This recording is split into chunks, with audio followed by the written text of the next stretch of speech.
एक चीज़ की अवेयरनेस तो हो गई थी स्टेज पे जब मैं पहली बार गया था कि आपका कंपैरिजन सीधा आपके ग्रैंडफादर के साथ या आपके पिताजी के साथ किया जाएगा। तो आप महाराज जी के पास भी तबला सीखने के लिए गए थे, ताकि कथक के बोल पे आप तबला कैसे बजा सकते? महाराज जी ने देखो तुम्हारी मर्जी है, तुम इसको ऐसे भी बजा सकते हो और सुनने में सिमिलर साउंड कर रहा है तो आप इसमें ये लिबर्टी मिलती है कि आप इसमें बोल हेर पे कर सकते हो। तो ये जो तुम्हारा कॉलर है ना बेटा, इसको चढ़ा मत लेना, नीचे रहना चाहिए प्रोग्राम के बाद। और मैं चढ़ा हुआ देख लिया तो मुझसे बोला तो कोई हुई नहीं। और हम स्टेज पे मजे तभी ले पाते जब हमने बैक स्टेज उससे ज़्यादा मजे ले लिए ऑलरेडी। जब लोग स्टेज पे कदम रख गए, यहाँ महाराज जी की एक बात याद आती है, वो उसको अपना दोस्त बना लो। Always feel like a king, be very confident of what you are doing, of what you are saying, of what you are playing and what you are imagining. ये इन्फिनिटी जो हमारा जो साइन बनता है डमरू का, तो ये बताता है कि जो हमारा शास्त्रीय संगीत है ये इन्फिनाइट ईयर्स ओल्ड है। मतलब ये कब शुरू हुआ था हम ये अंदाज़ा भी नहीं लगा सकते। डर को पीछे छोड़, हिम्मत से बर उड़ान, हर सपना मुमकिन है, अपने इरादों पर कर जरा गुमान। आज हम बात करते हैं सपनों की, उड़ानों की, क्योंकि आज के जो हमारे मेहमान हैं, इन्हें बचपन में उड़ने का शौक था। इन्हें बचपन में सपना था पायलट बनना था, जो कि ये बन नहीं पाए। क्यों? क्योंकि बन भी नहीं सकते थे पायलट, क्योंकि इन्होंने अपनी माँ के गोद में, माँ के गर्भ में तबले की संगीत म्यूजिक सुना था। जैसे आपने सुना होगा, अभिमन्यु ने माँ के गर्भ में चक्रव्यूह को भेजना सीखा था। तो वहां से इनकी जर्नी शुरू होती है। 3 साल की उम्र में अपने पिताजी को बोलते हैं कि मुझे तबला ला के दीजिए, मुझे तबला सीखना है।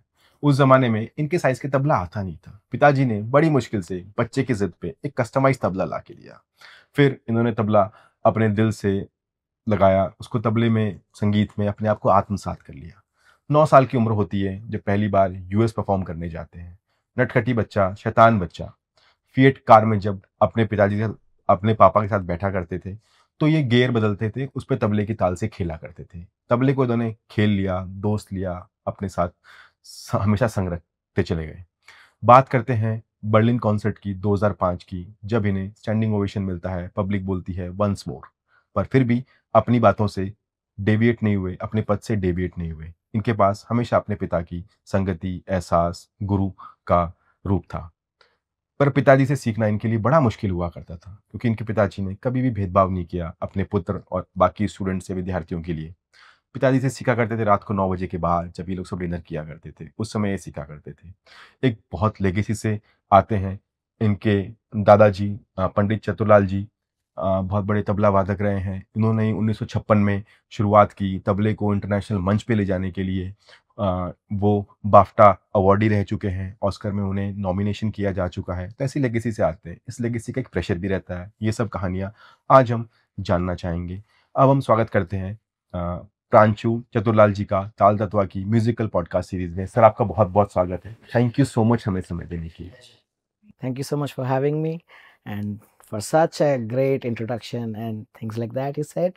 It was so special. Thank you so much for having me here. तो सर आपका बचपन में आपका तबला का ही पूरा था, वातावरण था, सब जी। कुछ था। तो आपका बचपन कैसा बीता और किस तरह से जो आपको छोटा-सा तबला दिया गया, तो उससे आप उस यादों को आप किस तरह से बयाँ करना चाहेंगे और बिल्कुल। कैसे बताना चाहेंगे हमारे तो जैसे दर्शकों कि को? अभी सर ने बताया कि 3 साल की उम्र से मैं शुरू हो गया था और क्योंकि उस टाइम पे तबले बने नहीं थे उस साइज़ के, तब नहीं पॉसिबल थे।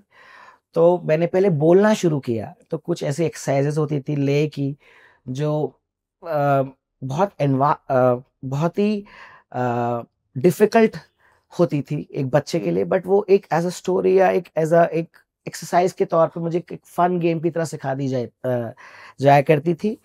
और इस तरह से मैंने सीखना शुरू किया और फिर जब ऑफ़ कोर्स एक होता है ना कि मैं कब से बोल रहा हूँ ये बोल, फाइनली इनको बजाना है मुझे। तो फिर मैंने ज़िद करी कि I I want a tabla, you know. तो फिर मेरे पापा ने कस्टमाइज़ तबला एक बनवाया जो मेरे साइज़ का था। तो फिर मेरी तबले की जर्नी शुरू हुई और मेरा रियाज़ शुरू हुआ। और इस तरह से और एक और बड़ा मज़ेदार काम किया मेरे पिताजी ने मेरे साथ कि अब 3-4 साल का जो बच्चा होता है वो तो घड़ी देखना नहीं जानता है। तो मेरे को क्या बताया गया था कि जब 1 से 5 पे जब सुई आती है ना, तो वो 1 मिनट हो रहा है, क्योंकि मतलब वो मतलब 1 से जब मतलब समझ रहे हैं 12 से 1 पे जो सुई जा रही है वो 1 मिनट है, तो वो 5 मिनट हो गए हैं। हुँ। तो मेरे लिए वो 1 ही मिनट है। हम्म, ओहो!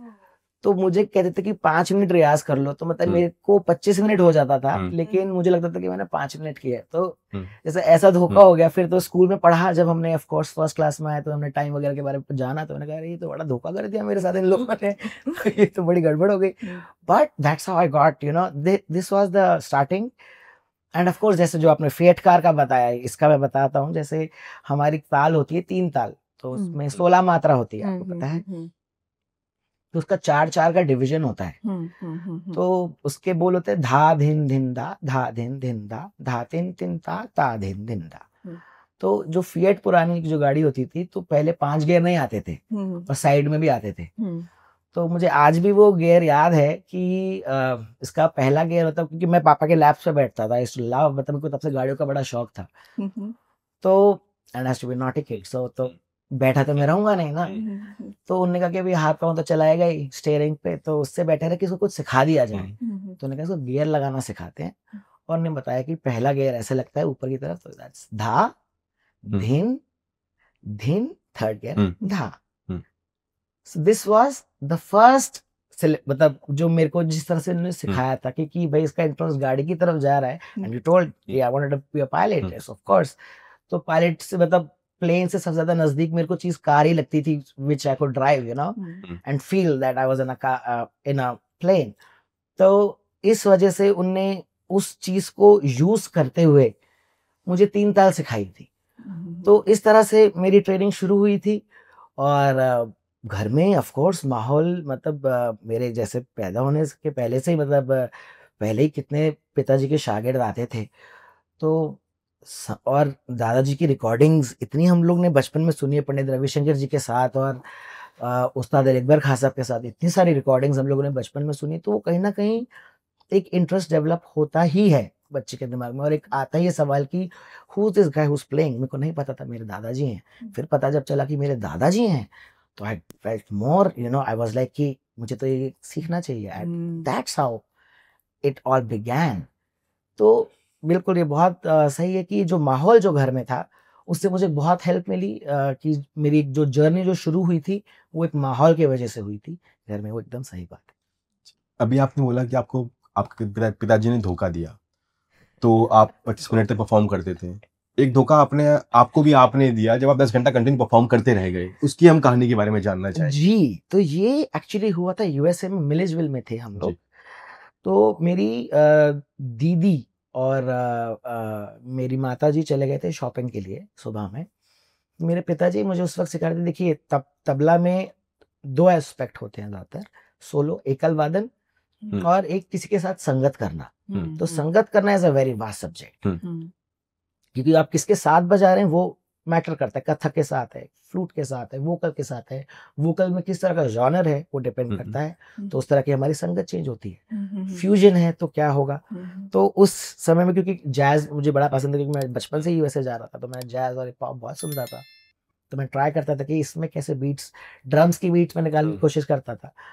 तो संगत की जब जो ये बात चल रही थी, तो हम लोग दादाजी का ही रिकॉर्डिंग सुन रहे थे रविशंकर जी के साथ, और कुछ वो मुझे बातें समझा रहे थे, और वो टाइम ऐसा बीता, उसमें मैंने रियाज़ भी किया। उनने मुझे कुछ फिक्स्ड पीसेज़ होते हैं जो जैसे सिखाए जाते हैं, जो एक, हम्म, या छोटी-छोटी तिहाइयाँ होती हैं, हुँ, जो कैसे सम पे आते हैं, आप हुँ, कैसे रिप्लाई करते हैं, मतलब क्या कैसे कन्वर्सेशन करते हैं। Sangat is all about how you make a conversation hmm, with an artist hmm, through hmm, instruments. Yes, hmm, hmm, hmm, hmm, right?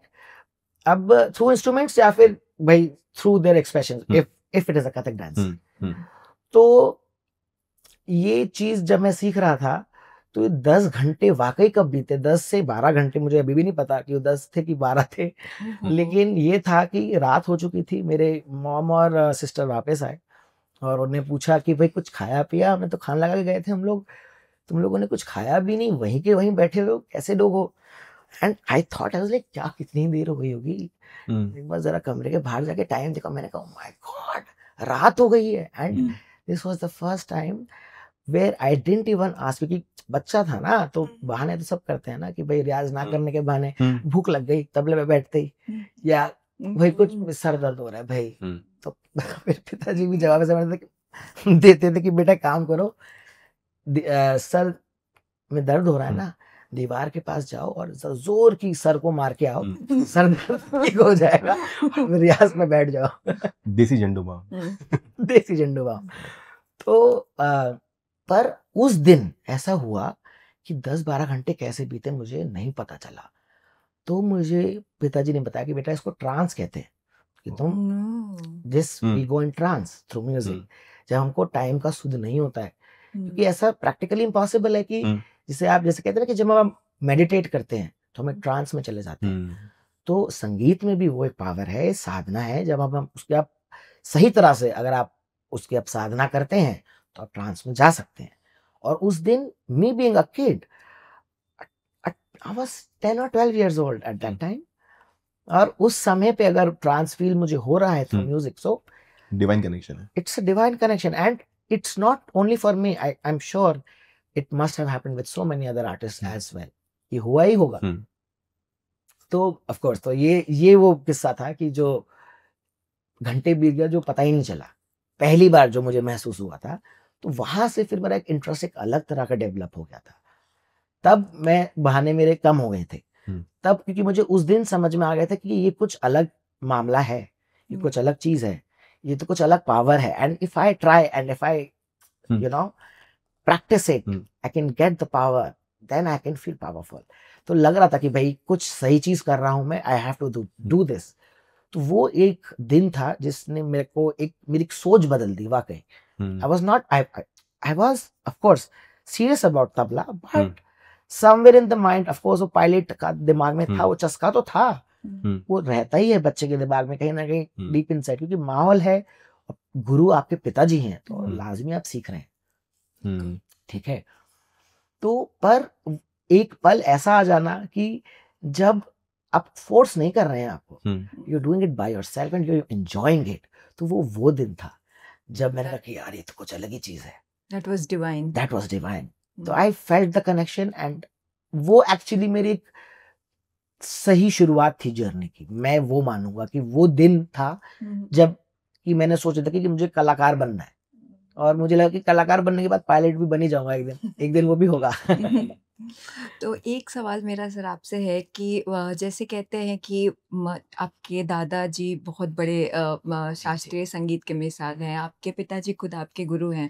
तो कभी ऐसा रहा कि आपको कभी जब आप परफॉर्म करते हैं तो आपको कोई कभी ऐसा दबाव महसूस हुआ कि खुद के ही परिवार में इतने बड़े लोग हैं, खुद की मिसाल है, खुद एक नाम कमाया हुआ है, तो हाँ, उससे प्रेरणा भी ज़रूर मिलती है।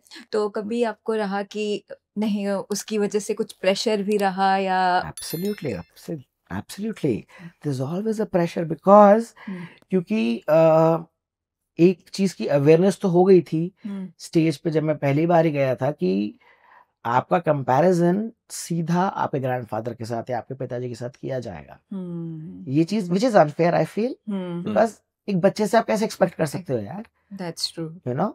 एंड बट उनकी एक्सपेक्टेशन गलत भी नहीं होती है, क्यों? क्योंकि वो नहीं करेगा तो और कौन करेगा। ऐसे भी वो भी तो उनका सोचना गलत नहीं है। तो वो एक ऐसा एक टाइम होता है, it's a very difficult phase. तो वो एक जो मैंने फील किया वो भी एक बहुत मतलब जो था बहुत ही मजेदार रहा, ये फील करना बहुत अच्छी बात थी। अगर हम बात करें, आपने बोला कि आप सीखा आपने तबले को, तो आप महाराज जी के पास भी तबला सीखने के लिए गए थे ताकि कथक के बोल पे आप तबला कैसे बजा सके, उसके बारे में हम जानना चाहें। एक्चुअली मैं महाराज जी के पास सबसे पहले गया था जब मैं 6th ग्रेड में था। तो तब बहुत छोटा था मैं कि मैं कुछ समझ पाता कि मेरे पिताजी ने मुझे भेजा था कि बेटा आप संगत का, जब ये सिलसिला शुरू हो चुका था हमारा संगत का, तो बात आई थी कथक के साथ भी तबला बजता है। तो मैं कुछ कॉन्सर्ट्स पे गया महाराज जी के मंदिर के, मैंने कहा मुझे इनसे ही सीखना है। I went crazy, it was a dream to just sit near, you know. तो जब मैं गया 6ठी क्लास में था, मैं बच्चा था थोड़ा सा, तो भोलापन होता ही है। तो पर Maharaj ji was so sweet and what an amazing artist, my god. ओहो मेरे रोंगटे खड़े हो रहे हैं अभी, मतलब महाराज जी का नाम ले रहे हैं तो। मतलब उनने मुझे पहली चीज जो सिखाई थी वो एक टुकड़ा था कथक का, पर उन्होंने मुझे कथक की लैंग्वेज डिफरेंट होती है और तबले की लैंग्वेज डिफरेंट होती है, लेकिन उन्होंने मुझे तबले की लैंग्वेज से सिखाया और मुझे कई साल के बाद में समझ में आया कि ओ मैंने तो ये टुकड़ा सीखा था। तो मतलब जैसे था धाते धा धाते धा धाते धा धाते धा धाते धा धाते धा धा धा दिना दा ता दिना कत धान धान दा तधा एक दो। तो ये था एक्चुअली क्या था, मुझे बाद में तत थई तिदा तिक थई तत थई तिदा तिक थई ये चल रहा था। तो वो ऐसे सीखा मैंने। तो इट वाज, उनने भी मतलब जब मेरी शुरुआत हुई, he never let me feel कि लैंग्वेज अलग है कथक की।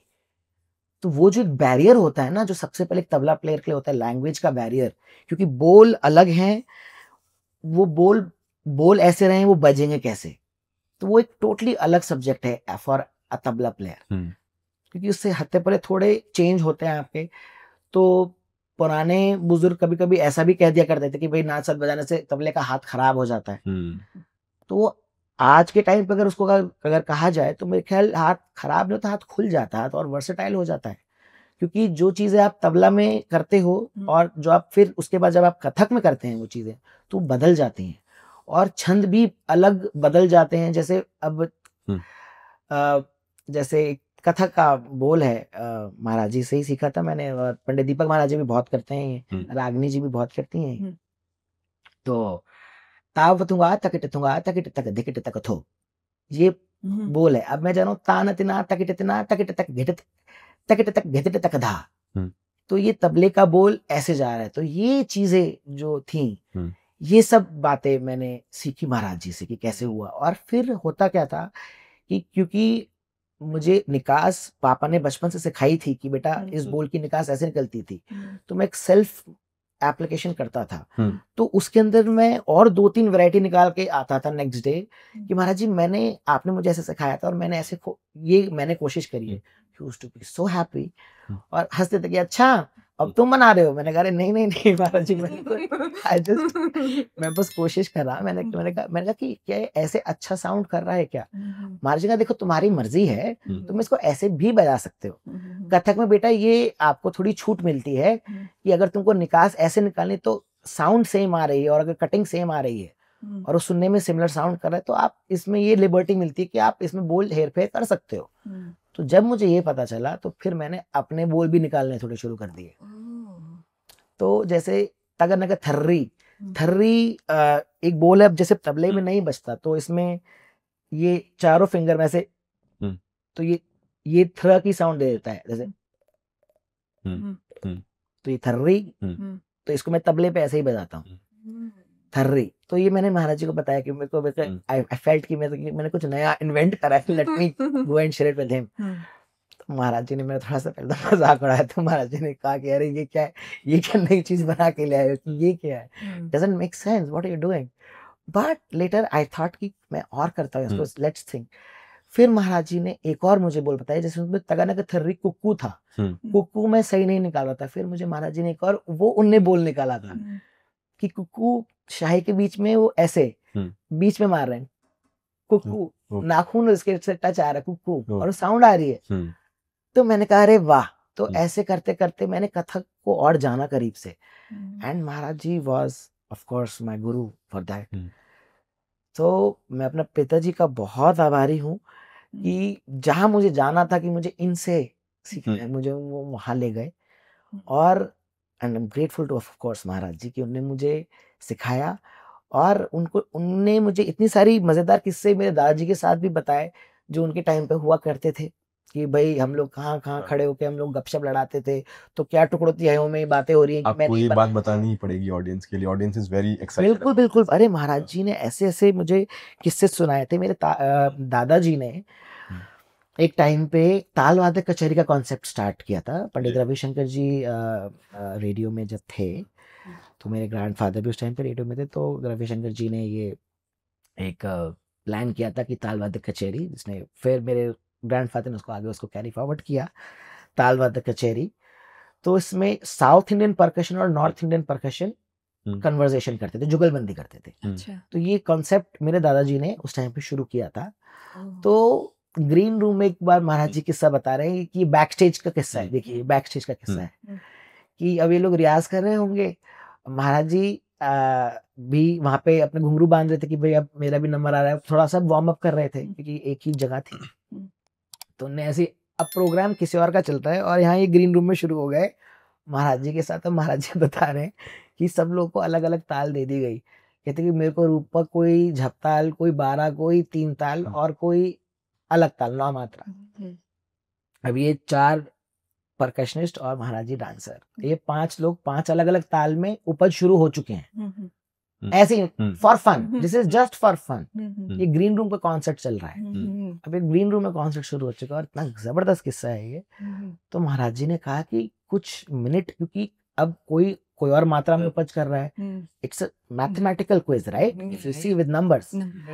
तो वो क्या कैलकुलेशन रही होगी कि कभी कोई 2 सम पे आ रहे तो 3 नहीं आ रहे सम पे। उनने था कि हम 5 तभी रुकेंगे जब सबका सम 7 मिलेगा। तो सोचिए वो क्या कैलकुलेशन उन लोग के 5 लोग के बीच में चल रही होगी। और महाराज जी का कि भाई हम कुछ मिनट तक हम लोग चलते रहे कि भाई अभी इसका आ रहा है तो 3-4 लोग का है तो उसका नहीं है, अरे चलते रहो, फिर से चालू हो रहा, तो इशारे में हो रही है बातचीत। तो फाइनली महाराज जी का भाई कुछ मिनटों के बाद ऐसा हुआ कि सब लोग को एकदम से रियलाइज हो कि अरे ये आ रहा है सम और हम सब लोग सब पे आने वाले।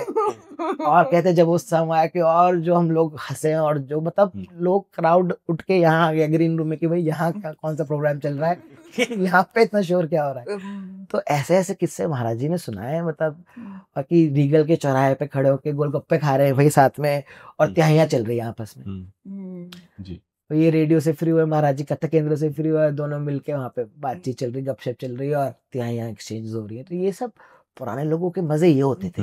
जी बिल्कुल तो बिल्कुल। ये सब किस्से सुन के भी कितना सीखने को मिलता है। हाँ जी जी। तो बहुत ही मजेदार ऐसी सब बातें होती थी और सीखने को तो मिलता ही था महाराज जी से और ये सब सुनने को मिलता था।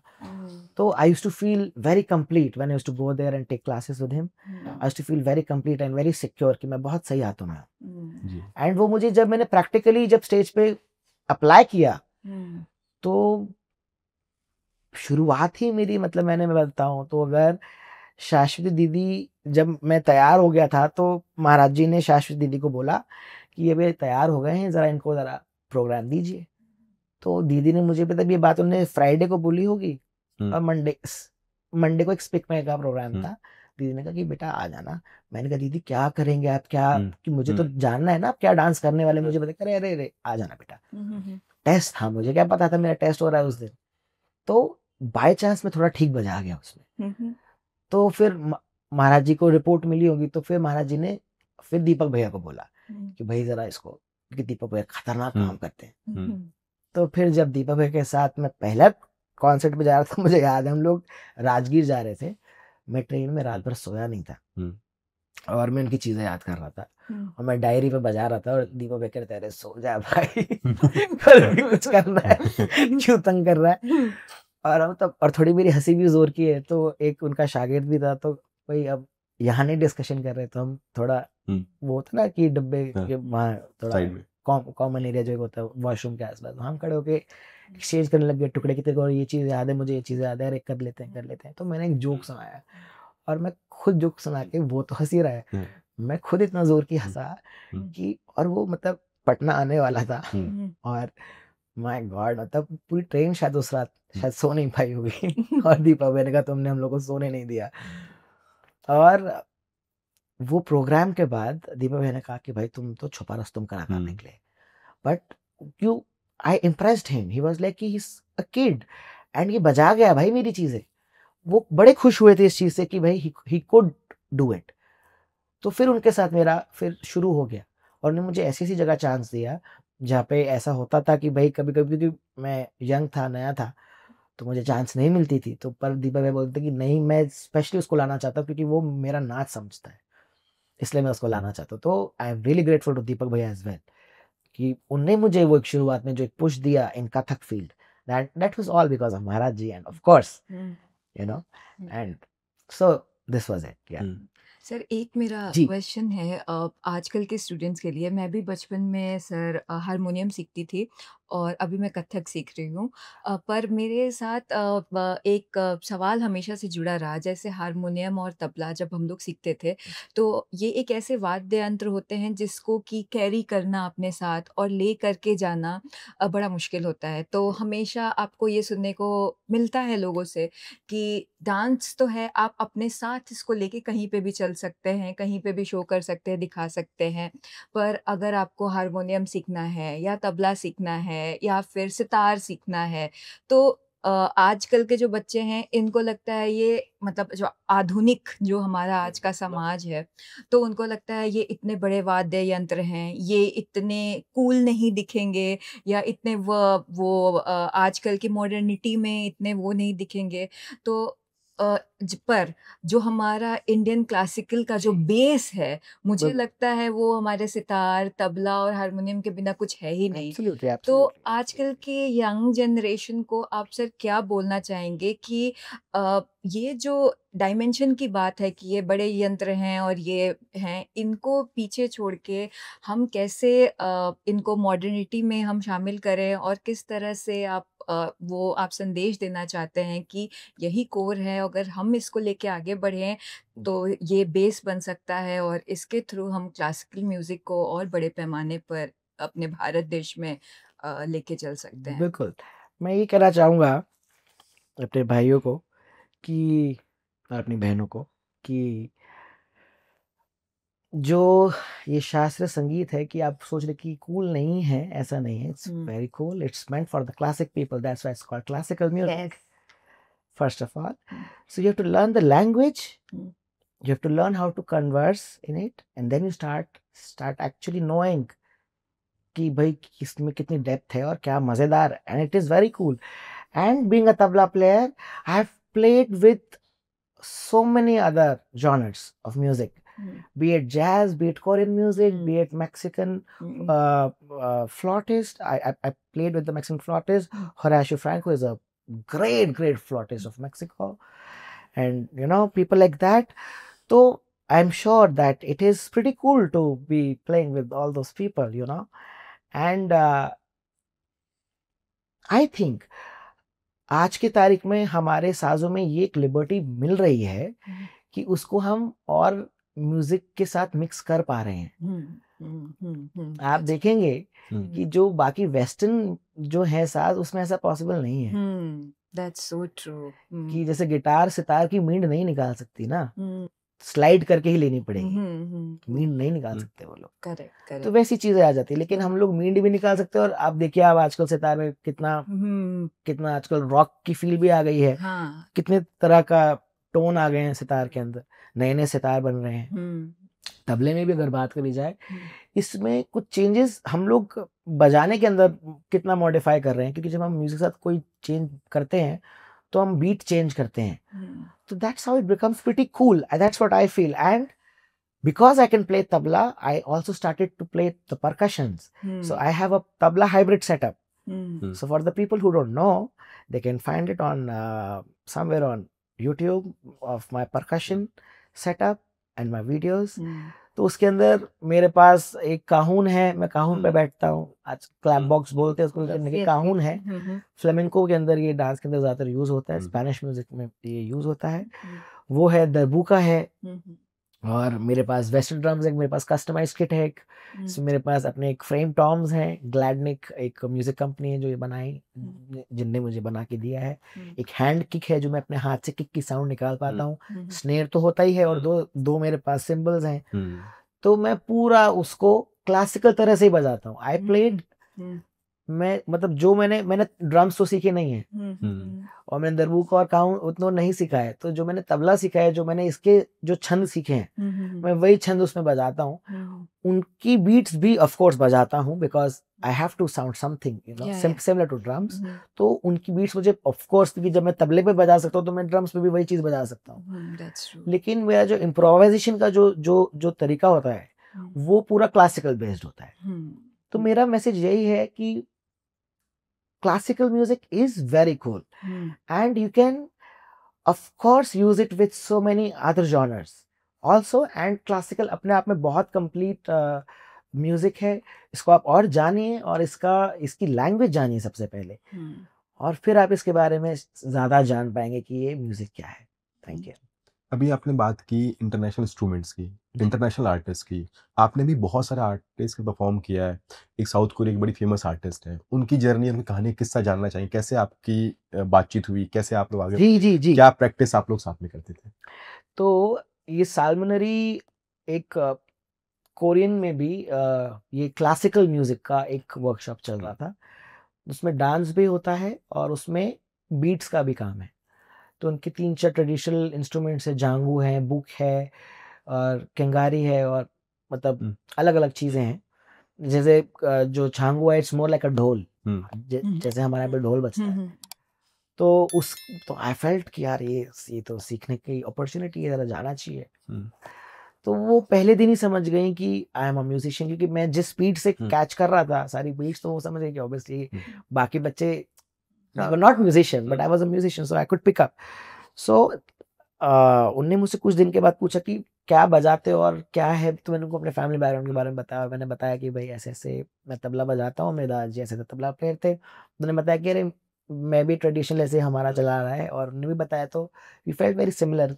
तो उन्होंने कहा कि एक दिन तुम अपना तबला लेके आना, लेट्स हैव अ जुगलबंदी टुगेदर। हुँ, आप मानेंगे नहीं, 19 बीट्स, उन मतलब हम लोग सोचते हैं कि हमारे शास्त्रीय संगीत में बड़ी खतरनाक ताल है, उन लोगों में बहुत अच्छी-अच्छी चीज़ें हैं। हुँ, 19 बीट्स का उनका छंद चल रहा था, और मैंने वो पकड़ा, उसको मैंने अपने तबले की लैंग्वेज में ट्रांसलेट करके, और वो ऑन द स्पॉट हम लोग खेल रहे थे उसके अंदर। हुँ, और वो हम लोग को इतना मज़ा आया कि उनका सोलो कॉन्सर्ट था, लेकिन उन्होंने कहा कि Pranshu will join me in this concert and will hmm, play a duet, hmm, which was again not hmm, fixed. Again the concert was not fixed, hmm, it's available on YouTube. Hmm, ये Korean culture centre में ये concert हुआ था, उनने करवाया था ये concert, उनने ही ये वर्कशॉप भी कराई थी पार्क होना मैम की। हुँ, तो उनके साथ मैंने वो डुएट किया पहली बार, and she played 19 beats and then 7, 6 and all the numbers, I think all the possible numbers. We did a great jugalbandi, and also जो मेरे सिग्नेचर पीस है, जो मैं थोड़ा नग नग नग करता हूँ, उनका भी ऐसा ऐसा एक सिमिलर उनके ड्रम में होता है, तो वहाँ एक सिमिलैरिटी मुझे मिली कि जब वो सिखाती थी हमको, तो स्टेज पे हमारा एक ऐसे पॉइंट आया कि हम दोनों एकदम सेम चीज़ कर रहे हैं, बिकॉज़ उनके हाथ के मूवमेंट्स ऐसे-ऐसे जा रहे थे और मैं भी तगड़, तगड़, तगड़, तगड़, तगड़, तगड़ ऐसे बजा रहा था। हुँ, तो वो इतना fascinating था लोगों को देखने में कि एकदम क्राउड, छोटा क्राउड था, there were not lot of people but they went crazy. Hmm, and फिर वो नेक्स्ट ईयर जब वापस आई, तब फिर कहीं हम लोग ने डीयू में कहीं पे बजाया था। It was I think YMCA और somewhere we played a concert, again we played a duet, and that was for a longer duration, again that was not fixed. हुँ, उन्होंने कहा कि सब फिक्स करने की जरूरत है, तो ऐसे ही, and she used to dance also in 19 beats. In 19 beats. 19 beats मैं मतलब वो छंद रख रहा हूँ उनके लिए, Mhm. अब उनकी मूवमेंट्स चल रहे हैं। अब यहाँ मेरी कथक की जो शिक्षा जो मुझे महाराज जी ने दी थी, वो बहुत काम आई, वही, हाँ। बहुत काम आई। तो जब वो चक्कर लेती थी, तो और जैसी मूवमेंट्स देती थी, Mhm. मैं उस तरह के इफेक्ट्स भरने की कोशिश करता था। Okay. तो वो उसको छंद, और उस छंद में रहते हुए वो सब भरना, Mhm. और वो 19 कैलकुलेशन चलते रहना, Mhm. और सब ऑन द स्पॉट हो रहा है, so it is a task, you know. Task, yeah. सो और a person can only enjoy जब आप एक सर्टेन लेवल पे पहुंच जाते हैं। Hmm. That's so I would like to say to younger generation की बहुत जल्दी हिम्मत मत हारिए। Hmm. Classical is a long journey. तो जब आप बहुत अच्छे से समझने लग जाएंगे, तब आपको इसका बहुत आनंद आप इसका ले पाएंगे। ये मतलब ये मैं आपको सच बोल रहा हूँ, ये आप बात मानिए। It's a long yet a fulfilling journey. Yes absolutely. Yeah. अभी सर हमने बात करी आपके इंटरनेशनल पार्टिसिपेशन की, तो सर आपने एक और बात अभी थोड़ी देर पहले कही थी कि classical music is for classic people, तो this is a message for audience also कि सर ने विदेशों में भी परफॉर्म किया, एंड सर ने 2005 में बर्लिन में भी परफॉर्म किया, एंड बर्लिन में भी जाने के बाद सर के शो में वंस मोर का सर को गूंज सुनाई दी थी। तो यू कैन इमेजिन कि इंडियन क्लासिकल संगीत इंटरनेशनल मंच पे जाने के बाद भी वंस मोर सुन के आता है। तो सर आपका जी। कैसा रहा वो महसूस आपको कैसा हुआ वहाँ पे जाने के बाद जब आपने इंडियन इंडियन म्यूज़िक बजा के और विदेश में सुनना वन्स मोर आपको कैसा अनुभव रहा आपका? Uh, so I was 13 years old 10 years old. Hmm, at that time, and actually I was 12 हुँ, क्योंकि वो टूर जून में था, मेरे को अच्छा, याद है, हम्म, अच्छा। क्योंकि बिकॉज पहली बार वंस मोर हुआ था इसलिए मुझे याद है, वो जून में था tour, hmm, hmm, hmm, and गर्मी की छुट्टियां भी चल रही थी। हुँ, हुँ, तो my God, it was an hmm, experience for a kid hmm, who's going to be 13 years old, और I wasn't expecting that at all. I was just expecting कि normal clappings जैसे होती है, हुँ, हुँ, एंड अब मुझे पता नहीं था कि रिएक्ट कैसे करना है। सामने पिताजी बैठे हुए थे, हम्म, luckily I was just so blessed that he was sitting right in front of me to guide hmm, me. So when I finished I said the final धा ना ना धा ना ना धा ना ना धूम, once more once more, I got numb for a second, मैं एकदम ऐसा कि ये क्या बोल रहे हैं, हुँ, मुझे समझ में भी नहीं आया क्योंकि I was a kid, right? मैंने कभी ऐसा फील नहीं किया, और then I said oh like once more really, hmm, and I looked my father, I was like what should I do? He was like go for it, go for it. I was like go for it, what what? Hmm, what am I supposed to do now? Hmm, He said sit again and start play. Hmm, He gave me इशारा, हुँ, बजाना शुरू करो भाई। हुँ, अब मैंने कहा क्या बजाना है यहाँ से, कॉन्सर्ट को कैसे लेके जाना है, I didn't know. So what smartly what I did, I improvised for a section again. Hmm, तीन ताल ही मैंने चूज किया, पहले मैं रूपक ताल बजा रहा था, तो मैंने कहा कि अच्छा, चलो अब तीन ताल कर लेते हैं। हुँ, हुँ, तो तीन ताल पे मैं चला गया, और इम्प्रोवाइजेशन करके मैंने जैसे सोलो एंड करता था, मैंने उसको दोबारा कुछ उसमें कुछ नया करने की कोशिश करके हुँ, उसको सेम पैटर्न एंड कर दिया। Hmm, for a 13 year hmm, old, come on, it's hmm, fair enough, right? Yeah true. And that went on for 10 minutes. And my father was shocked because he was not expecting me to change the tal and improvise and, make out something new that I have not played before and something like that. तो वो बहुत खुश हो गए, and he really like my approach कि तुमने बहुत सही तरह से हैंडल करा उस सिचुएशन को। Hmm, and then when I came off the stage it was so many flash event, hmm, वो पहली बार मैंने फील किया था, और वो कुछ एक अलग ही नशा होता है मेरे हम्म, ख्याल, कह सकते हैं। क्योंकि उसके बाद मेरा रियाज़ मतलब बहुत सॉलिड हो गया था। उसके बाद मेरे को मतलब ऐसा था कि भाई करना है, अब मतलब नहीं कोई रोक सकता। मतलब ऐसा वाला हो गया था। क्योंकि वो वन्स मोर फर्स्ट टाइम होना, and again you know for a classical hmm, performance, correct, आपने एकदम सही बोला। And I was not even accompanied by a sarangi player और a harmonium player, it was just purely tabla solo. Hmm, तो I was just giving them taal and I was just showing them कि ये मैं रूपक में पढ़ रहा हूँ, तो मैं आई यूज्ड टू, मैं हुँ, पहले उसको रिसाइट करता था और हुँ, फिर उसमें इम्प्रोवाइज़ेशन करके शुरू करता था, and I used to keep the beats in my mind hmm, and used to not go wrong. तो उस समय पे, और फिर उसकी तारीफ़ हो जाना, जैसे हुँ, होता है ना कि एक सही समय पे आपने मेहनत की और उसी समय पे आपको तारीफ़ मिल जाती है, तो एक हुँ, हमें पुश मिल जाता है विजुअल थोड़ा-सा, मोटिवेशन। मोटिवेशन मिलती है, so that was very motivating for me. तो it changed my life, it really really changed my life. अभी आपने बात बोली 13 साल के बच्चे को एक नशा होना, अच्छा रिस्पॉन्स मिलना, ओवरवेलमिंग रिस्पॉन्स मिलना, बहुत। या फोटो के फ्लैश मिलना। कई बच्चे इसको इस तरीके से भी ले सकते हैं कि मैं तो बहुत कुछ हो गया, मुझे कुछ सीखने की जरूरत नहीं, जबकि आपने इसको लिया कि मुझे बहुत अच्छा और करना है। तो how you manage this things? क्या आपके पेरेंट्स का या पिताजी का देखिए, बैकअप रहता है, या अपने आप को कैसे मैनेज करते हैं? ऑडियंस के लिए क्या मैसेज देंगे कि उन्हें पिताजी ने कैसे रेस्पॉन्स करना मुझे पहले परफॉर्मेंस से पहले ही बता दिया था कि देखो प्रोग्राम के बाद ये होगा, हुँ, तो ये जो तुम्हारा कॉलर है ना बेटा, इसको चढ़ा मत लेना, है? ये नीचे ही रहना चाहिए प्रोग्राम के बाद भी। और ये मैं चढ़ा हुआ देख लिया, तुम मुझसे बोला तो कोई होएगा नहीं। उस टाइम पे डर ऐसा होता था पिताजी का कि बाप रे, इनने बोल दिया तो भाई साहब दर्द हिल जाएगी, लेकिन मैं वो नहीं कर सकता। तो ऐसा, तो वो बात मेरे दिमाग में ऐसी बैठ गई थी, एंड आज की तारीख में भी ऐसा मैं कोशिश करता हूँ कि भाई मैं ऐसी कोई बदतमीजी या कोई हम्म, कोशिश नहीं करूँ करने की। मैं तो पूरी इसी तरफ मेरा रुझाव रहता है क्योंकि हमारे शास्त्रीय संगीत में सबसे पहले हमको तहजीब तमीज़ सिखाई जाती है। जी। डिसिप्लिन, गुरु की तरफ हमको सरेंडर होना कि उनको सब मान लेना और टोटल उन पे फेथ रखना कि जो इनने कराया है वही सही है। अब चाहे मुझे कोई आगे बोल भी दे कि ये गलत है, ये गलत है, आई डोंट केयर, मेरे लिए वही सही है। तो वो एक बिलीव लाना अपने गुरु में and at such a age is little difficult, but touch wood, even my students are like that. Even my students are so enthusiastic about music. One of my student, he was from DPS Arkipuram. He's learned tabla with me, so now he's become a music producer. So now he's working under Ram Sampath ji. तो अभी सितारे ज़मीं पर movie आ रही है, so he's done the background score in that. Oh. So he messaged me कि गुरुजी this is my work, please आप सुनना। से ट्रेलर मुझे भेजा, उसने कि बताना आपको कैसा लगा। I was feeling so proud. Yeah, मेरा स्टूडेंट है, and I was like, oh my God, वो फीलिंग एक अलग ही है। और मेरे हिसाब से गुरु वही है जो अपने बच्चे की तरक्की से खुश हो जाए। अगर आपको अगर ऐसा आ गया या आपको student as a student feel हो कि गुरुजी को शायद बुरा लग गया है, you're at a wrong place. You're at a wrong place, you know. That is the sign. That's what I feel.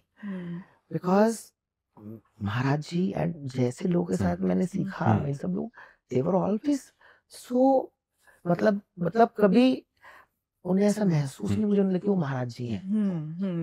That's so true. To a kid, ठीक है मेरे पे लीनियज है, महाराज जी हैं। तो मतलब ये बड़े लोग की, महान लोग की महान बात है, बस ये कह सकता हूँ। जी, अभी आपने बात बोली, बैक स्टेज की बात बोली कि पिताजी ने बोला कि कॉलर ऊपर मत कर। ऐसे भी बहुत किस्से होते हैं बैक स्टेज के, आप जैसे दीपक महाराज जी परफॉर्म करते हैं या आपने उस्ताद जाकिर हुसैन साहब के साथ या हरि प्रसाद चौरसिया, अनूप जलोटा जी, ऐसे कोई बैक स्टेज के किस्से या बैक स्टेज हसल क्या रहता है स्टेज परफॉर्मेंस से पहले, उसके बारे में आपको जानना चाहिए। Backstage can be anything. It can be, sometimes it can be fun, sometimes it can be scary. It is because पीछे क्या हो रहा है ऑडियंस को थोड़ी पता है। कभी बहुत से जैसे डांस में होता है कि भाई पीछे क्या क्योस चल रहा है, जैसे आइटम चल रहा है तो नहीं पता होता लोगों को कि भाई भाग दौड़ चल रही है, कॉस्ट्यूम चेंज हो रही है, हो रहा है। It is a task, we can go wrong on, it is a live performance, we can go for a take 2 for live performance, you know. तो उस तरह से जो होता है वो एक माहौल एक बड़ा एक अलग होता है, बड़ा अजीब और गरीब मजेदार होता है, देखने में बड़ा मजा आता है। जो जिसको पता होता है उन्हें क्या वाला, उसके लिए तो मजा है, जिसको नहीं पता उसके लिए सजा है। सीधी बात ये है। आपको वैसे सजा मिली? बिल्कुल बताएंगे आपको किस्सा? सजा, अच्छा मेरी गलती की वजह से नहीं, किसी और की गलती, मैं नाम नहीं लूंगा। हाँ, नाम। मेरा एक बैंडमेट है, वो हमेशा ना एक पीस के अंदर एक तिहाई भूल जाता है।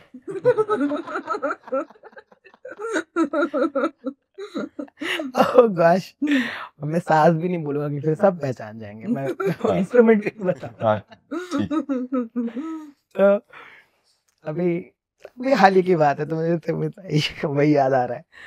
तो हम लोग स्टेज पे जाने वाले, नाम अनाउंस हो गया, भाई तिहाई क्या थी, मैंने भाई तू स्टेज पे जा, तेरा नाम अनाउंस हो गया, मैं देख लूंगा तिहाई। मतलब ऐसे ऐसे किस्से होते हैं कभी कभी, मतलब क्या बताऊं मैं, बहुत तरह के किस्से। कभी कभी अभी क्या हुआ, I was over tired, I was travelling. तो दीपक भैया मैं गए थे एक अभी कोलकाता के कॉन्सर्ट में, तो दीपक भैया को 15 मिनट्स के लिए उनका कोई और डांसर परफॉर्म कर रहे थे, फिर उनका डुएट था लास्ट में उन डांसर के साथ, वो प्रमोट कर रहे थे उनको। तो उनका तबला प्लेयर भी अलग था, but I was so tired. तो दीपक भैया चेयर पे बैठे हुए थे और मैं वहाँ पे बैक स्टेज चेयर पे बैठा हुआ था। तो धीरे धीरे मेरा वो चला गया 5 मिनट्स, एंड दीपक भैया डिडंट वेक मी अप। जब हमारा स्टेज पे जाने का टाइम आ रहा है, अब स्टेज पे चलने का टाइम हो गया, had a sip, like okay let's go. ऐसी चीजें भी होती हैं बहुत सारी। मतलब back stage is fun place. मतलब हम स्टेज पे बहुत मजे लेते हैं, और हम स्टेज पे मजे तभी ले पाते हैं जब हमने बैक स्टेज उससे ज्यादा मजे ले लिए हैं ऑलरेडी। ये एक बात मैं कहूँगा ज़रूर। जी, अभी आपने बात बोली स्टेज की, बैक स्टेज की। आप स्टेज पे परफॉर्म करने अगर जा रहे हैं, सपोज आप 1 घंटे का शो कर रहे जी। हैं, तो ऑडियंस को हम बताना चाहेंगे कि बैक स्टेज कितनी आपको तैयारी करनी होती है उसके लिए? बिल्कुल, बिल्कुल, बिल्कुल। देखिए, जैसे लाइट्स हुँ, कितनी एनर्जी टेकिंग है, ठीक है ना? मतलब एक बार ऐसा भी हो जाता है कि भई मैं न्यू कमर्स के लिए बात बोल रहा हूँ कि भई आपने तैयारी करी, रियाज़ करा है हुँ, और स्टेज पे लाइट्स इतनी स्ट्रॉन्ग होती है कि वो एनर्जी खींच लेता है। डांसर के साथ भी हो सकता है क्योंकि उन दोनों सेंटर में खड़े होते हैं, दोनों तरफ से लाइट्स आती है। हुँ, तो अगर हम इंस्ट्रूमेंटल के साथ जाए तो हम भी सेंटर में आ जाते हैं। लाइट्स दोनों तरफ से पड़ती है, आँखों पे चौंधाई के वो अलग-अलग सब चीज़ें हैं। हुँ, तो ये सब चैलेंजेस रहते हैं स्टेज पे। तो उसके लिए रियाज़ करना तो सबसे एक सिंपल है रियाज़। तो हर तरह की मतलब मैं तो कहता हूँ कि कम्फ़र्ट में रियाज़ ना करें अपने। मतलब मेरा ये कहना है कि भई थोड़ा कम्फ़र्ट ज़ोन से बाहर निकलिए और तभी रियाज़ करिए, तो उसको रियाज़ माना भी जाता है। हुँ, क्योंकि साधना इसी में नहीं होती है ना? जी, और वो मेरे ख्याल ठीक भी नहीं है, हुँ, जी, क्योंकि भई एक गरम शरीर होता है उसमें हुँ, एकदम सर्द हवा लगनी सही नहीं है। बुज़ुर्ग मतलब जो हमारे बड़े बुज़ुर्ग हैं वो सब हमको यही सिखाते हैं और यही सब समझाया गया कि भई रियाज़ करो तो एकदम पंखे में नहीं जाते या हम एकदम प्रोग्राम खत्म होता है तो हम लोग एकदम किसी से ज़्यादा एकदम मिलते नहीं हैं। हुँ, बहुत हीट होती है, बहुत अलग-अलग की वाइब्रेशंस होती हैं हमारे यस, अंदर। We let it go, then we meet people, then we are ready to meet people. क्योंकि ऐसा भी होता है कि कॉन्सर्ट के बाद आपको नींद भी नहीं आ पाती है। हुँ, इतना अच्छा हो जाता है, हुँ, इतनी एनर्जी बढ़ जाती है कॉन्सर्ट के बाद, हुँ, इतनी एनर्जी हो जाती है कि आप सोचते हैं कि मुझे नींद कैसे आएगी आज? हुँ, हुँ, तो ऐसा मेरे साथ तो बहुत होता है कि मतलब मैं कम सोने वाला आदमी हूँ, तो हुँ, मतलब ऐसे मतलब होता है। जैसे ट्रैवलिंग में मैं बहुत कम सोता हूँ। सर जैसे आपने बताई कुछ स्टोरीज जो स्कैरी होती है और बैक स्टेज रियाज करना ज़रूरी होता है जो आपका रियाज होता है वही उभर के बाहर आपके बिल्कुल, परफॉर्मेंस में बिल्कुल। आता है तो सर जो आपने प्रधानमंत्री मोदी जी के सामने परफॉर्मेंस करी है और जो आपने श्रीलंका के राष्ट्रपति जी के सामने परफॉर्मेंस करी है तो चाहे आपने कितना भी रियाज किया हो जब आप ऐसे दिग्गजों के सामने आप परफॉर्म करते हैं तो कहीं न कहीं एक नर्वसनेस तो ज़रूर रहती होगी। तो एब्सोल्युटली, सर एब्सोल्युटली। और चूँकि आप सर वर्गो हैं तो आप परफेक्शन के करीब भी होंगे मेरे किस जी, ख़्याल से। जी, तो जी, सर जी। आपका वो अनुभव कैसा रहा? वो नर्वसनेस को आपने कैसे काम किया? और अपने जो आपने बताया कि मुझे एकदम से सही करना है और परफेक्ट करना है, जी। तो वो सब आपने कैसे उसको हैंडल किया उस सिचुएशन को? ये सारी बातें मेरे पिताजी की सीखे हैं जो मैं अप्लाई करता हूँ। हुँ, हुँ। पिताजी ने मुझे वही मैंने बताया कि हर चीज़ उन्होंने मुझे बहुत शुरू से समझा दी थी। That's I am really grateful to him कि उन्होंने मुझे सब कुछ ऐसे दे दिया, वाक़ई। और उन्होंने मुझे ये समझाया कि बेटा जब भी तुम स्टेज के विंग तक जा रहे हो, तो नर्वस होना ज़रूरी है। हुँ। थोड़ा नर्वस होना ज़रूरी है, ओवर कॉन्फिडेंस मत ले आना, कभी भी। हुँ, उसी दिन स्टेज पे गड़बड़ हो जाएगी, हुँ, ठीक है? तो पर जब तुम स्टेज पे कदम रख गए हो, यहाँ महाराज जी की भी एक बात याद आती है, बोलते कि भाई उसको अपना दोस्त बना लो कि भाई तुम्हारा दोस्त है, तेरा साथ देना है, हुँ, हुँ, ऐसा। तो ये 2 चीज़ें जो मैंने कंबाइन करी हैं, मैं हमेशा रिलेट करता हूँ।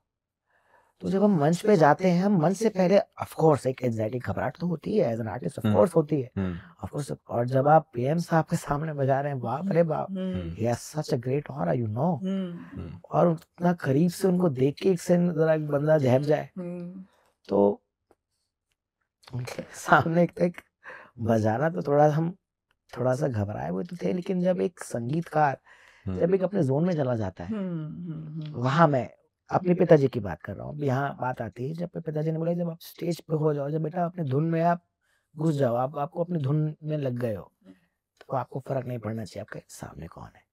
You just give your best, you just enjoy the time, feel like a king on the stage. Never feel like a warrior or, you know, in two minds. Never feel, always feel like a king. Be very confident of what you're doing, of what you're saying, of what you're playing and what you're imagining.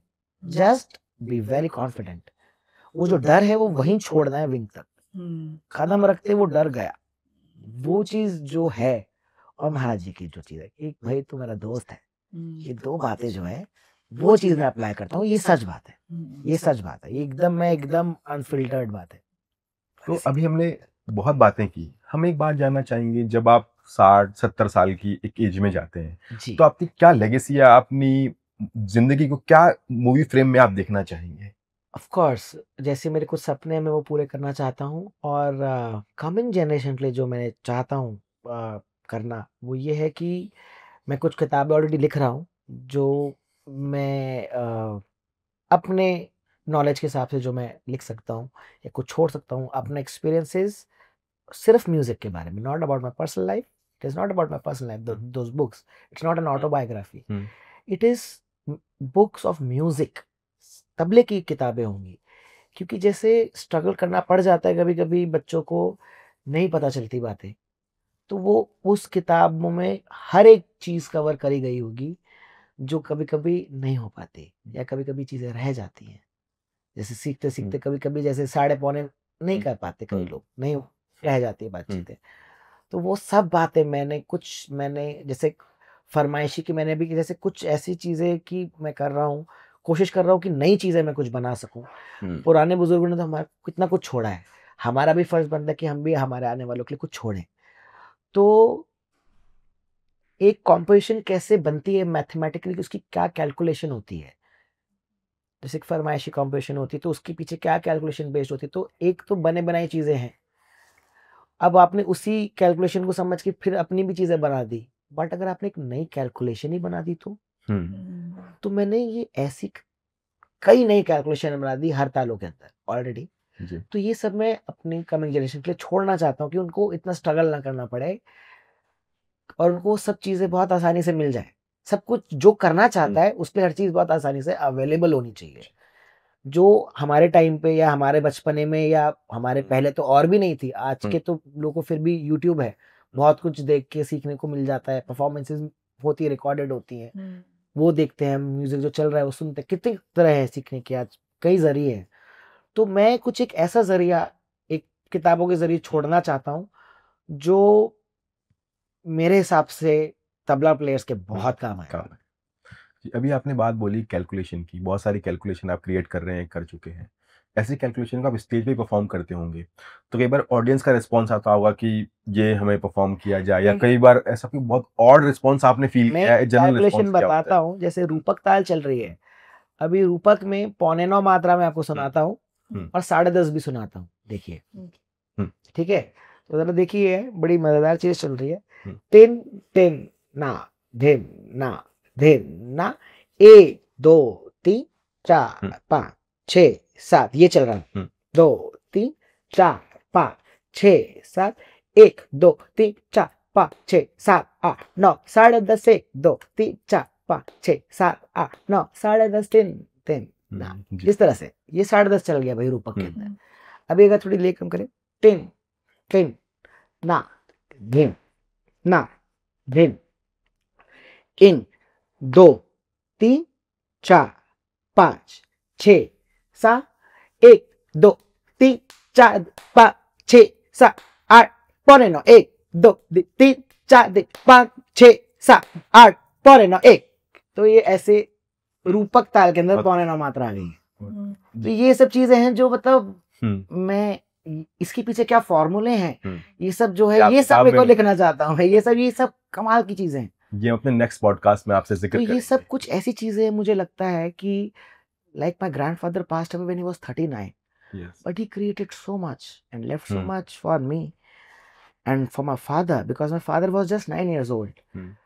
तो मेरे दादाजी से तो उन्हें सीखा ही, फिर उनके जो उस्ताद थे वो जिंदा थे, उनके पास उन्हें सीखा, और फिर मेरे को कितना I am so lucky that I got to learn from 3 gurus, मतलब मेरे को 3 गुरुओं का सबक मिला है, और फिर मैंने जो अपना क्रिएट करा है। तो जो मैं सोचता हूँ कि जो मैं क्रिएट कर पाता हूँ ये मेरा नहीं, इट इज ऑल देयर्स, जो कहीं ना कहीं उनने सोचा होगा, शायद वो लोगों तक नहीं पहुंच पाया, तो शायद मैं वो जरिया बन रहा हूँ, मुझे ऐसा लगता है, दैट्स व्हाट आई फील। क्योंकि ये एक थॉट जब मुझे आती है, जब आप पूछ रहे थे कि भाई क्रिएटिवनेस क्या होती है, जब ये कब चलता है कि अचानक ही खटका आ जाता है कि, और ये करिश्मा होता है कि ये थॉट कहाँ से एकदम से आ जाने की, यार ये कैसे पॉसिबल होगा हम्म, और इजीली कैसे पॉसिबल हो सकता है।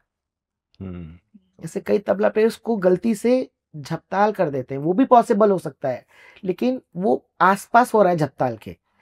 लेकिन अगर वो फॉर्मूला यूज कर रहे हैं तो वो 10.5 बनेगा, एक्चुअली वो 10 नहीं बनेगा जो मैं अभी कर रहा था। जी एक्यूरेट नहीं हो। एक्यूरेट नहीं हो रहा है, हम्म, पर वो एक्यूरेट करने के लिए भी एक फॉर्मूला है। हम्म, जी तो वो फॉर्मूला ये सब जो है, ये सब मेरे पिताजी ने मुझे दिया है। हम्म, तो इसी के कारण मैं जो है आगे चीजें जो बना पा रहा हूँ, वो क्योंकि मेरे को सही तरह से पास ऑन करी गई चीजें। हम्म।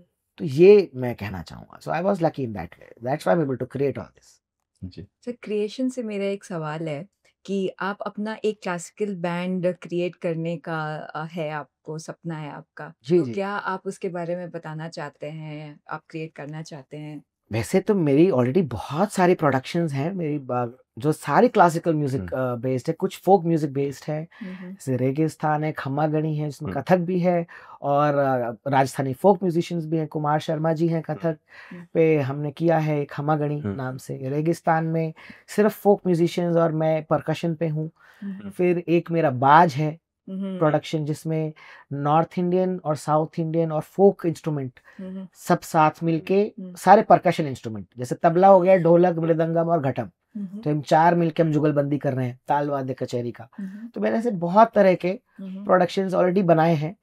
बट अब मैं जरूर एक ऐसी चीज पे काम कर रहा हूँ जो मैं कहना नहीं चाहता हूँ। अब ये कुछ एक ऐसा एक सरप्राइज है हम्म, जो आएगा, हम्म, थोड़ा जल्दी आएगा। जी पर एक बहुत जबरदस्त चीज मैं कुछ कोशिश कर रहा हूँ, तो इसलिए मैं हम्म, पहले हो जाए तो फिर मैं बोलूंगा। जी बिल्कुल तो वो कोशिश चल रही है, जी। देखते हैं क्या होता है। ताल तत्व के आपने इस स्टेज पे बोला है इस चीज को, तो भगवान करे आपका ये जल्दी सपना पूरा हो और हम लोग सुने सब इस बात को। तो हम लोग सर नेक्स्ट बढ़ते हैं हमारे लास्ट सेगमेंट की तरफ, जो कि हमने अपने पॉडकास्ट में नया इजाद किया है, जिसको हम कहते हैं हमारा rapid fire round.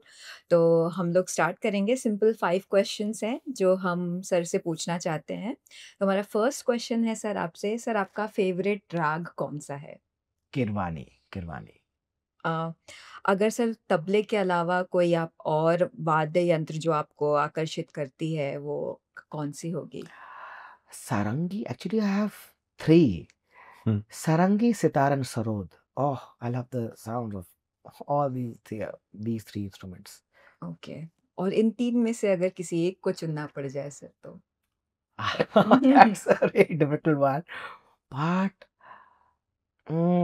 I c because sarangi is more closer to the human voice, I will go with sarangi, I feel. Okay, okay okay. Sir आपका पायलट बनने का सपना भी आज भी ज़िंदा है? बिल्कुल, बिल्कुल। हुँ, और ये मैं ज़रूर पूरा करूँगा। हुँ, अभी थोड़ा-सा और थोड़ा तबले की सेवा और करनी है, हुँ, हुँ। फिर उसके बाद ज़रा बादलों में मिलेंगे। सर अगर आपको किसी एक कलाकार के साथ संग में रहने का मौका मिले, तो आप किस कलाकार की संगत में रहना चाहेंगे?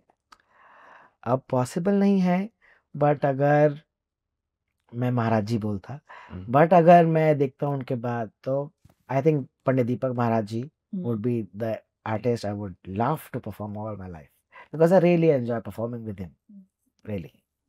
और सर लास्ट में आप नए स्टूडेंट्स और जो यंग अचीवर्स हैं हमारे, उनको सर आप अपने तरफ से कोई एक छोटा-सा मैसेज जो जो देना चाहते हैं हमारे यंग टैलेंट को, हमारे यंग इंडियंस को, Absolutely. कोई मैसेज जो आप देना चाहते हैं? Guys, as I said, classical music is for classic people. So just my message to you is try to know it more, learn some facts about it, and classical music, I wanted to say this, कि हमारा जो शास्त्रीय संगीत है, it is timeless. अगर हम बोले कि ये 5000 साल पुराना है, तो ये गलत है। क्यों? क्योंकि हर युग के अंदर शास्त्रीय संगीत था। तो ये अगर आप देखेंगे कि अब कितने युगों से चलता आ रहा है, ये इन्फिनाइट है, कि ये 4 युग का जो साइकिल है, और ये उसका शेप भी जो साइकिल का बनता है, वो डमरू का शेप बनता है।